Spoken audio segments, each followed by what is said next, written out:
ব্যক্তির যদি কোনো জায়গায় কাটে তাহলে যেহেতু ব্যান্ডেজ করা লাগবো, তো ব্যান্ডেজের উপর দিয়ে তো মোছা করা লাগবো। মোছা করলে যদি ওই কাটার মধ্যে ওই গায়ের মধ্যে যদি পানি পৌঁছাইলে যদি নোকসান দেওয়া হয়, ক্ষতিকারী হয়, তাহলে যদি ক্ষতি হয় তাহলে সেই ব্যক্তির জন্য মোছা করা যায়।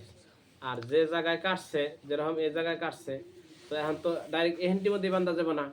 আরও যেহেতু পট্টিটা বানলে বা ব্যান্ডেজটা করলে এই যে জায়গায় কাটছে তার থেকে একটু আমি বাড়িয়া বেরিয়ে আইব, তাই না? তো যে সংখ্যা বাকি হ্যান্ডি বাইরে আইব মজবুরান ও হ্যান্ডির মধ্যে মোছা করা যায়। যেমন এই হ্যান্ডির মধ্যে আমার কাটছে, বাঁধতে গেলে কমসে কম যদি পট্টি বান্ধি তাহলে 1 আঙ্গুল বা আধা আঙ্গুল ফাঁক দিয়ে বানবো। তো ফাঁক দিয়ে অল্প একটু সাইড দিয়ে যে বানলো ওই বান্দাটাও ওই গায়ের হুকুমে আই পড়বো, আর ওর উপরেও ওই ইয়ের উপর দিয়ে কি করা রাখবো, মোছা করা রাখবো।